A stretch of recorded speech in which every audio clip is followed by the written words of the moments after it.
No doubt महदूद वसाइल में बेहतरीन घरदारी किचनदारी एक सलीकामंद औरत ही कर सकती है। कम से कम बजट और कम से कम वक्त में अपनी रोजाना की जिम्मेदारियों को अच्छे से मैनेज करने में औरत की नीयत और तरीकाकार बहुत मैटर करता है। हर दिन की बढ़ती हुई महंगाई औरत के लिए इम्तहान तो है, लेकिन एक सीख भी देकर जाती है। आज के ब्लॉग में मैं आपके साथ शेयर करूंगी कि सर्दियों के इन छोटे दिनों में आप अपने डेली की रिस्पॉन्सिबिलिटी को बहुत ही नाइसली कैसे मैनेज कर सकती हैं और कम से कम वक्त में, कम से कम बजट में अपने घर को, अपने किचन को, अपने बच्चों की ज़रूरियात ज़िंदगी को और ख्वाहिशात को कैसे स्मूथली हैंडल कर सकते हो। और आपको बताऊंगी ये मज़ेदार सी प्लेट को, डिनर प्लेट को आपने कैसे रेडी कर लेना है। आज का ब्लॉग बहुत ही इंफॉर्मेटिव और बहुत ही मज़ेदार है, सो ब्लॉग आपने पूरा देखना है बिना स्किप करे। किसी भी पॉइंट पे जाके आज का वीडियो ब्लॉग आपको पसंद आए तभी एक लाइक और चैनल को सब्सक्राइब ज़रूर से करिएगा। अस्सलाम वालेकुम, क्या हाल चाल है, कैसी है मेरी प्यारी सी यूट्यूब फैमिली। अल्हम्दुलिल्लाह जी मैं ठीक हूँ, अल्लाह का करोड़ों बार शुक्र है।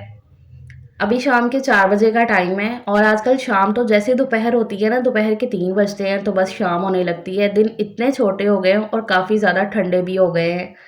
खैर जी, आज मैंने बनाने हैं शामी कबाब। तो ये मैंने चने की दाल को दोपहर में भिगो दिया था। जब भी शामी कबाब आपने बनाने हो ना, तो चने की दाल जो है ना 4-5 घंटे भिगो के रख दो ना, तो बहुत अच्छे और झटपट से बन जाते हैं शामी कबाब। आज मैं ना प्रॉपर रेसिपी शेयर करने वाली हूँ आपके साथ शामी कबाब की, क्योंकि इसके लिए मुझे कमेंट्स आए थे। सो मैं बनाने लगी थी तो मैंने कहा कि व्हाई नॉट, हर हफ्ते 10 दिन या 15 दिन बाद मैं ये लाजमी बना के रखती हूँ।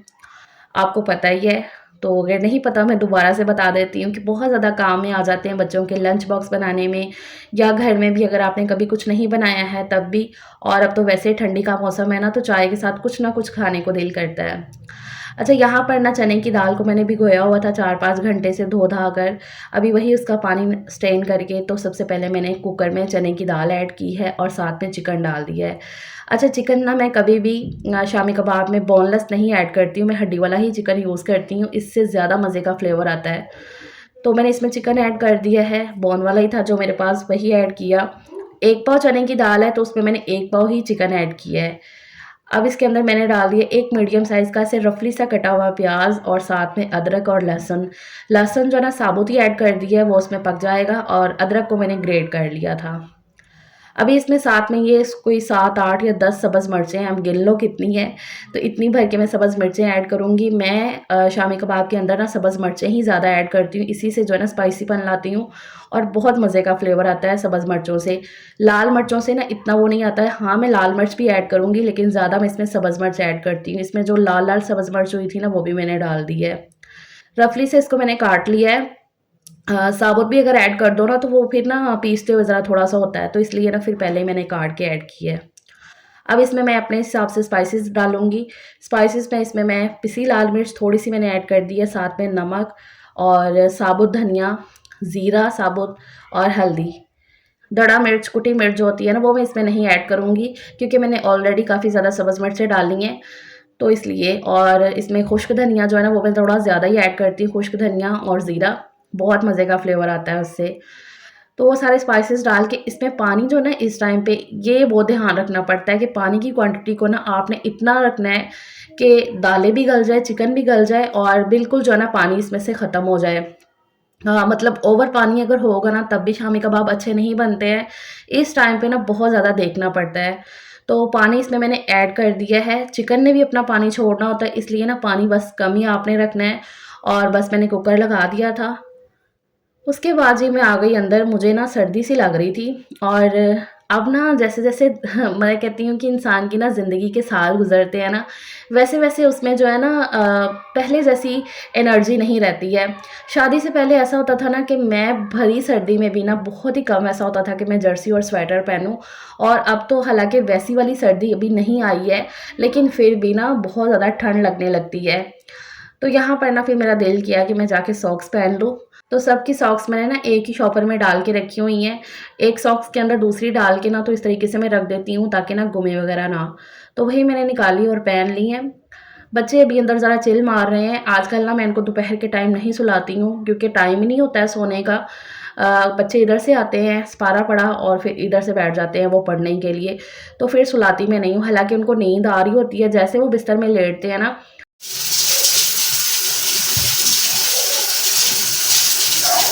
फिर उनका यही सवाल होता है कि मामा हम सो जाएँ। कभी-कभी मुझे बताए बगैर अगर वो सो जाएँ तो वो अलग बात है, लेकिन मैं तो उन्हें मना ही करती हूँ सोने के लिए, क्योंकि फिर पीछे टाइम ही नहीं बचता इनके पढ़ने के लिए और फिर रात को भी सोने में ये लेट कर देते हैं। तो इसलिए ना फिर मैं दोपहर को सुलाना अवॉइड ही कर रही हूँ। ख़ैर जी, वहाँ पर उन्होंने अपना ट्यूशन वगैरह का पढ़ लिया है। फिर मैं ये सब्जियाँ लेकर सारी बैठ गई हूँ। इनको मुझे जो है ना मटर वगैरह निकालने थे। ये सारी आई हुई थी सब्जियाँ, तो जब ऐसे सब्जियाँ आई हों ना तो मेरी पूरी कोशिश होती है कि इनको जो है ना मैं काट-पीट के फ्री रखूँ, जो-जो मैं कर सकती हूँ। तो अदरक लहसुन की पेस्ट भी ख़त्म हुई थी, तो वो भी मुझे छीलना था। तो वो मैं काम कर ही रही थी, तब तक यहाँ पर जो है ना सीटी लग चुकी थी प्रेशर में। 5 से 6 मिनट में ना तेज़ आँच पे मैंने प्रेशर दे दिया था, तो यहाँ पर देखिए चिकन भी गल चुका है, दाल भी, और पानी बिल्कुल इसमें ख़त्म हो चुका है। इस तरीके का ही ना आपने शामी कबाब के अंदर पानी ऐड करना है कि जिसमें जो है ना दोनों चीज़ें गलने के बाद पानी बिल्कुल ख़त्म हो जाए। अगर पानी थोड़ा ज़्यादा हो जाए ना तो शामी कबाब का मटीरियल थोड़ा पतला हो जाता है, फिर शामी कबाब अच्छे नहीं बनते हैं, और इसी टाइम पे मुझे लगता है ज़्यादातर मिस्टेक्स होती होगी स्टार्टिंग में। और कोई भी चीज़ है ना एक्सपीरियंस के साथ आती है, मेरे साथ भी ये प्रॉब्लम थी स्टार्टिंग में, लेकिन अब अल्हम्दुलिल्लाह से आदत हो गई है ना तो चीज़ें सही बन जाती हैं, और इंसान तो सारी ज़िंदगी सीखता ही रहता है। और फिर ये तो आपने सुना ही होगा कि practice makes man perfect. Practice से ना इंसान थोड़ा परफेक्शन की तरफ जाता है। सीखने से तो आप सीख ही लेते हो, लेकिन प्रैक्टिस करने से आप बेहतर की तरफ जाते हो। अच्छा, यहाँ पर ना मैंने शामी कबाब का जैसे ही ढक्कन खोल दिया, मैं ना ये डंडे के साथ फ़ौरन उसे कूटने लग गई हूँ। इस तरीके से ना मैं इसे पीस लेती हूँ। चॉपर वगैरह में ना बहुत ही कम होता है। इस तरीके से ना ज़्यादा ईज़ी हो जाता है, और गरम-गरम में अगर कूट लो ना तो आसानी हो जाती है। तो बस वो सब करने के बाद फिर से आ गई थी मैं इधर। यहाँ पर सब्जियाँ सारी जो है ना मैंने अपने हिसाब से काट-पीट ली हैं, जो भी इनका करना था। धनिया बना के रख दिया, अदरक लहसुन छील लिया है। यकीन करें, पूरे हफ्ते में से ना 1 दिन, मतलब 1 दिन में से ना 1 घंटा मैं ऐसे निकाल लूँ ना, तो नेक्स्ट मेरा जो ना पूरा वीक इतना सुकून भरा गुज़र जाता है ना इस तरीके से। जब मैं सब्जियाँ तो आती हैं 1 हफ्ते की, हर घर में मुझे लगता है ऐसे आता ही होगा, ये सारा सामान जो है ना आता ही आता है। लेकिन इसको आपने रखना किस तरीके से सँभाल के कि ना ही कोई चीज़ ख़राब हो सके, आप सारी चीज़ों को अच्छे से इस्तेमाल भी कर लो, और यकीन करें इतना सुकून हो जाता है ना कि मैं बता नहीं सकती हूँ। कहते हैं ना वो एक तरह से बेस रेडी हो जाती है, बस चीज़ों की जब बेस रेडी हो जाए ना, तो आगे चल के ना बड़ी आसानी हो जाती है। यहाँ पर जितने अभी मुझे वेजिटेबल चाहिए थी ना, मुझे पुलाव बनाना था तो उसके लिए मैंने निकाल लिया, बाकी मैंने डब्बे में बंद करके रख दिया है। नेक्स्ट में जब भी सालन जैसे कि मिक्स वेजिटेबल बनानी हो ना तो उसमें यूज़ हो जाएगी। अदरक लहसुन को भी मैंने वॉश करके रख लिया है, और फिर बच्चों का पैगाम आया कि मम्मा साथ में दही भल्ले बना लो। मैंने कहा कि चलो ठीक है, तो फिर मैंने यहाँ पर जो है ना भल्लियाँ मँगवा ली हैं और इनको भिगो के रख दिया है। दही भल्लों की भी ना आज प्रॉपर रेसिपी आपके साथ मैं शेयर करूँगी, उसके लिए भी कमेंट आया था। अच्छा, दही भल्लियों को मैंने अभी फ़िलहाल भिगो के रख दिया है, पूरा ऐसे पानी में डिप करके अच्छे से। उसके बाद यहाँ पर अब मैंने ये जो सब्ज़ियाँ काट वग़ैरह ली हैं, अब इनको जो है ना स्टोर कैसे करना है। कल ही मुझे अभी एक कमेंट आया था कि आप धनिया, पुदीना वग़ैरह कैसे स्टोर करती हैं? तो मैंने कहा आपको अच्छे से बता दूँ। हालाँकि इससे पहले भी मैं ये सारी चीज़ें शेयर कर चुकी हूँ, लेकिन नए-नए सब्सक्राइबर, मेरी बहनें, मेरे भाई जुड़ते रहते हैं, तो फिर इसलिए। अच्छा, ये धनिया को ना मैंने इस तरीके से जो है ना बना लिया था, इसको मैंने काटा नहीं था, काट के भी आप रख सकते हो, लेकिन मैंने सिर्फ़ ऐसे ना बना के रख लिया था। और एक डब्बे के अंदर मैंने जो है नीचे कॉपी का जो पेज होता है ना वो आज रख लिया था। हालाँकि मैं टिश्यू भी यूज़ करती हूँ, लेकिन आज मेरे टिश्यू ख़त्म हुए थे, सो इसलिए मैंने ना कॉपी का पेज एक लिया, वो नीचे रख लिया, और ऊपर से सारा वो धनिया रख के, और बस ऊपर से भी उसको मैंने डब्बा बंद कर दिया है। इस तरीके से ना नमी वग़ैरह जितनी भी होती है ना चीज़ों में, वो निकल के ऐसे वो पेज के अंदर आ जाएगी या टिश्यू के ऊपर हो जाएगी, तो फिर ना चीज़ ख़राब नहीं होती है जल्दी। 10 से 15 दिन में ये धनिया आराम से यूज़ कर लूँगी। उसके बाद आप जो है ना पुदीने को भी इस तरीके से स्टोर कर सकते हो। आज तो मैं इसकी चटनी बना लूँगी, जितना भी पुदीना मैंने अभी साफ़ किया ना तो उसकी मैं हरी चटनी बना के रख लूँगी। और सब्ज़ मिर्चों को भी ना ऐसे धोए बगैर ही, आपने धोना नहीं है किसी भी चीज़ को। हाँ, मतलब जिसको स्टोर करना है ना, धोए बगैर ही उसको जो है ना मैंने डब्बे में डाल के रख लिया है। उसके बाद यहाँ पर अब अदरक लहसुन की मैं पेस्ट बनाने लग गई हूँ। इस पे मैंने ना कुकिंग ऑयल ऐड कर लेती हूँ, इससे इसका कलर बिल्कुल भी ख़राब नहीं होता है। तो अदरक लहसुन में थोड़ा-सा कुकिंग ऑयल डाल के उसको मैंने ब्लेंड कर लिया, वो निकाल दिया डब्बे के अंदर, और उसके बाद ये हरी चटनी बना रही हूँ। यहाँ पर ना हरी चटनी के लिए मैंने धनिया, पुदीना, सब्ज़ मिर्चें ऐड कर ली हैं, और साथ में नमक और ज़ीरा साबुत ऐड करके अच्छे से इसको मैंने ब्लेंड कर लिया है। और यहाँ पर ना ये आइस क्यूब्स ट्रे में मैं आज डाल के ना तो इसको फ्रीज़ कर दूँगी। आजकल ना ऐसा हो रहा है ना कि हर दिन मेरे घर में रायता वगैरह बन ही रहा है ना किसी चीज़ के साथ ना। सर्दियाँ मुझे लगता है ना बड़ी मज़े की होती हैं खाने-पीने के हवाले से। तो हरी चटनी तो फिर चाहिए होती है, तो मैंने सोचा कि चलो एक ही दफ़ा में बना के ना इसको स्टोर कर देती हूँ, तो हर दिन की वो जो चटनी बनाने की झंझट है ना वो ख़त्म हो जाएगी।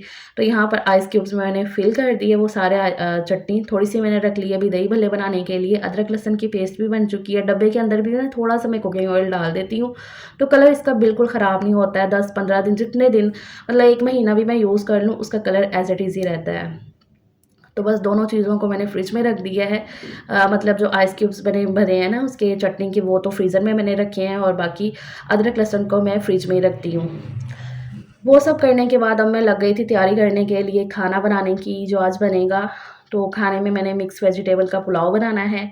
सर्दियों में ये पुलाव मेरे घर में बहुत ज़्यादा बनता है। सीज़न की सारी सब्जियाँ होती हैं मज़े-मज़े की, और मुझे ऐसा लगता है ना सर्दियों की सारी सब्जियाँ ना बहुत ज़्यादा अच्छी होती हैं कि जो सारी खाई जाती हैं, बच्चे भी शौक से खा लेते हैं और बड़े भी। तो यहाँ पर ना मैंने मिक्स वेजिटेबल्स में आलू और गाजर और मटर तीनों ही ऐड किए हैं। और भी सब्ज़ी होती है, हालाँकि गोभी भी पड़ी हुई थी लेकिन मैंने वो नहीं डाली, मैंने कहा वो कल सालन में बन जाएगी। तो यहाँ पर मैंने फिर जो है ना अदरक लहसुन जो पीसा था उसमें से जो लास्ट का बचा था ना जग के अंदर, उसमें मैंने थोड़ा-सा पानी डाल के वो निकाल लिया था। तो बस अभी यहाँ पर जो है ना सारी ऐड करके बारी-बारी से तो मसाले मैंने ऐड कर दिए हैं, वहाँ पर भुनाई हो रही है, तब तक यहाँ पर मैंने कहा कि चलो दही भल्लों की तैयारी कर ली जाए। मेरा यही तरीकाकार है कि अगर मैं किचन में खड़ी हूँ ना, तो सिर्फ़ मैंने एक काम पे ध्यान नहीं रखना होता है। अगर एक काम हो रहा है ना, जैसे कि खाना बन रहा है, तो मेरी कोशिश होती है कि मैं साथ पे ना खड़े-खड़े और भी कोई काम अगर मैं कर सकती हूँ किचन का, तो वो मैं कर लूँ। इससे ना यकीन करें ये मेरी आदतें ऐसी हैं ना कि जो मुझे एक तो मेरा दिन प्रोडक्टिव हो जाता है इससे, कोई भी काम हो, सुबह से लेकर रात तक मेरी यही कोशिश होती है, चाहे मैं किचन में खड़ी हूँ, बाकी घर के कोई काम कर रही हूँ ना, तो अगर एक काम हो रहा है ना, तो मुझे ऐसा लगता है अगर मैं थोड़ी-सी फ्री बैठी हूँ, तो उसमें मैं दूसरा भी काम कर लूँ, ताकि वो जो सारे जो काम है ना, वो ऐसे मेरे पे बर्डन ना बने। तो ख़ैर वहाँ पर जो है ना मैंने अभी मसाला जब भुन गया था तो उसमें मैंने पानी ऐड करके चावल भी डाल दिए हैं, और तब तक यहाँ पर जो है ना मैंने आलू काट लिए थे, बॉयल कर लिए थे आलू, मैंने 2 ही आलू बॉयल किए, उनको काट लिया। और ये जो फलियाँ मैंने भिगो के रखी हुई थी वो नरम हो गई हैं, तो उनको पानी उनका निचोड़ के ना तो फिर इसमें मैंने ऐड कर लिया, और साथ में प्याज़। प्याज़ जो है ना मैं भलियों में थोड़ा ज़्यादा ही ऐड करती हूँ दही भल्लों में, क्योंकि सलीम को बड़ा ही अच्छा लगता है इसलिए। हाँ, बच्चों को नहीं इतना पसंद है प्याज़, उनको मैं छान के ही दूँगी। अच्छा, यहाँ पर ना ये दही को मैंने सारा ब्लेंडर में डाला जिसमें हरी चटनी थी, अच्छे से मिक्स कर लिया और फिर ये भल्लों में ऐड कर दिया मैंने। मिक्स करते हुए ना थोड़ा मैस हो जाना था, इसलिए फिर मैंने ये बड़े वाले डब्बे में डाला और इसे अच्छे से मिक्स कर लूँगी। बहुत ही मज़ेदार से दही भल्ले इस तरीके से तैयार हो जाते हैं। हाँ, इसमें ना आज सिर्फ़ व्हाइट जो बॉइल्ड चने होते हैं ना उनकी कमी रह गई है, वो भी मैं डालती होती हूँ व्हाइट चने, लेकिन वो मेरे पास अभी बॉयल पड़े नहीं हुए थे, इसलिए फिर मैंने वो नहीं डाले हैं। अब मैं इसके ऊपर थोड़ा-सा चाट मसाला छिड़क दूँगी और अच्छे से मिक्स कर दूँगी, तो मज़ेदार से दही भल्ले तैयार हो गए हैं माशाल्लाह से, इतनी क्वांटिटी में अच्छे से बन गए। 200-300 रुपया लगा है और मज़ेदार से दही भल्ले बन गए। अब इतनी क्वांटिटी आप बाहर से लेने जाओ ना, तो 600-700 रुपया आपका लग जाएगा, लेकिन फिर भी वैसा मज़ा नहीं होता है दही भल्लों में, और बरकत भी नहीं होती है। थोड़े-थोड़े से खाओ ना तो वो ख़त्म हो जाते हैं, और ये दही भल्ले तो ऐसे ना थोड़े चस्के की चीज़ है कि भरपेट खाने को दिल करता है ना, मेरी फैमिली को तो बहुत ज़्यादा पसंद है। इसलिए बाहर से मैं बहुत ही रेयर ऐसा होता है कि मँगवाऊँ, ज़्यादातर मैं घर में बना लेती हूँ, और कम से कम पैसों में अच्छी सी अच्छी चीज़ भी बन जाती है और बच्चे मज़े लेकर खा भी लेते हैं शौक से। मतलब हम सब शौक से खा लेते हैं, बच्चों का ज़रा ज़्यादा ही मुँह से निकलता है ना। अच्छा ख़ैर वो करके ना तो फिर मैंने पुलाव भी दम पे लगा दिया था। अब मैंने कहा शामी कबाब को फ़ाइनलाइज़ कर लिया जाए। तो इसका ये जो मिक्सचर है ना बहुत ही अच्छे से ठंडा हो गया है, बिल्कुल ठंडा हो चुका है, तो इसको मैं अब निकाल लेती हूँ इसमें। और इसके अंदर मैंने जो है ना अब सब्ज़ मिर्चें बिल्कुल बारीक काट ली हैं, सब्ज़ मिर्चें 4 से 5 सब्ज़ मिर्चों को बारीक-बारीक सा मैंने काट लिया है, और साथ में ये हरा धनिया ज़्यादा सारा ऐसे मैंने काट लिया, और ये मैं इसमें ऐड कर दूँगी। दोनों चीज़ें बहुत ही मज़े का इस पे फ्लेवर आ जाता है धनिये के साथ। तो इसमें मैंने ये ज़्यादा सारा धनिया काट के डाल दिया है। अब इसे अच्छे से मैं मिक्स कर लूँगी, और फिर इसमें जो है ना नेक्स्ट चीज़ एक और ऐड करनी है मैंने, लेकिन पहले मैं इसे अच्छे से हाथ से मिक्स करूँगी। पहले मैं चम्मच के साथ मिक्स करना चाह रही थी, लेकिन मैंने कहा नहीं भी, चम्मच के साथ वैसा मज़ा नहीं आता है मिक्स करने में। अच्छा, मिक्स करने के बाद अब मैं इसमें अंडा ऐड कर दूँगी। अच्छा, मैं ना 2 अंडे लेकर आई थी कि 2 इसमें ऐड करती हूँ, लेकिन ना फिर मैंने एक ही अंडा जब मिक्स करके देखा ना, तो मैंने कहा कि नहीं, इसी में जो है ना वो ठीक है। बहुत ज़्यादा ना अंडा भी नहीं अच्छा लगता है, तो इसमें मैंने सिर्फ़ एक ही अंडा ऐड किया था। मैं इसी तरीके से जो है ना मिक्स करते हुए ना इसी टाइम पे अंडा ऐड कर देती हूँ। वो बाद में अंडा लगा के जो ना फ्राई करना, वो भी एक अपनी जगह पे सही है, लेकिन ये है कि मुझे इस तरीके से ज़्यादा मज़े का लगता है। इससे ना ऊपर से बिल्कुल ऐसे क्रिस्पी से हो जाते हैं शामी कबाब। तो इसलिए मैंने जो है ना एक ही अंडा उसमें मिक्स कर लिया अच्छे से। तब तक यहाँ पर पुलाव भी रेडी हो गया है, अच्छे से मैं मिक्स कर लेती हूँ। तो खाना बन गया है, साथ में मैंने कहा कि थोड़े से शामी कबाब भी फ्राई कर लेती हूँ। सलीम को काफ़ी अच्छे लगते हैं, सलीम भी आ चुके हैं शॉप से। तो यहाँ पर मैंने जो है ना तवा रख लिया, इसके ऊपर थोड़ा-सा ऑयल डाल दिया है और पता नहीं कैमरे को क्या हो गया था इस टाइम पे, मुझे समझ नहीं आई है। मैंने तब देखा ही नहीं था। मतलब थोड़ा-सा ना ऐसे ब्लर ब्लर तो नहीं हुआ है, जैसे कि ना लाइट बिल्कुल जैसे कि गई हो पीछे की ऐसा लग रहा है, लेकिन ऐसा नहीं था इस टाइम पे। अच्छा, मैंने तवे के ऊपर ही थोड़ा-सा ऑयल डाल लिया था और बस मैंने ये 4 ही शामी कबाब अभी बनाए थे, क्योंकि सारे वो बना के रखने में थोड़ा-सा टाइम लगना था। तो मैं ना मिक्स करके भी ना फ्रिज में रख देती हूँ थोड़ी देर के लिए ना, जैसे आधे पौने घंटे के लिए फ्रिज में रखा, फिर इसके मैं कबाब बनाऊँगी, कबाब की शेप दूँगी इनको। तो अभी मैंने सिर्फ़ ये 4 ही बनाए हैं और इनको मैं फ्राई करने लग गई हूँ। तो ये देख रहे हो ना ऊपर से कितने ऐसे क्रिस्पी से लग रहे हैं। अंडा उसके अंदर ही ऐड कर लो ना तो फिर इस तरीके के बन जाते हैं, जो कि खाने में बहुत ज़्यादा टेस्टी लगते हैं, ऊपर से क्रिस्पी-क्रिस्पी से और अंदर से तो सॉफ्ट ही होते हैं। तो ये मैंने अच्छे से फ्राई कर लिए हैं और अल्हम्दुलिल्लाह अल्हम्दुलिल्लाह बहुत ही मज़ेदार सा, बहुत ही अच्छा सा खाना बन के तैयार हो गया है। और यकीन करें, घर में बनाई हुई चीज़ में इतना ज़्यादा बरकत और इतना ज़्यादा मज़ा होता है ना कि बाहर की चीज़ लाने में वो उतना मज़ा है ही नहीं है। तो यहाँ पर जी मेरी ये मज़ेदार सी प्लेट, डिनर प्लेट सर्दियों की बहुत ही मज़ेदार सी रेडी हो गई है। कलरफुल सी सब्जियों वाले चावल हैं, साथ में है जी दही भल्ले और एक शामी कबाब। इंतहाई मज़े की ये प्लेट तैयार हो गई है अल्हम्दुलिल्लाह। अल्लाह का जितना शुक्र अदा किया जाए उतना कम है। खाने के बाद आजकल चाय तो लाज़मी है और चाय के साथ सलीम साहब को बिस्किट या कुछ भी ऐसा चाहिए होता है, निम्को वग़ैरह। आज ये बिस्किट आ गए उनके लिए, उनको मलाई वाली चाय अच्छी लगती है तो वो आ गई है। अच्छा, ये खाने के 1-2 घंटे बाद होता है, ये ना कहिएगा कि फ़ौरन से ही। सो दैट्स इट जी, ये मेरा आज का बहुत ही इन्फॉर्मेटिव सा व्लॉग है और रूटीन आपने देख ली बहुत ही मज़े की। सो मिलते हैं बाद में। अल्लाह हाफ़िज़।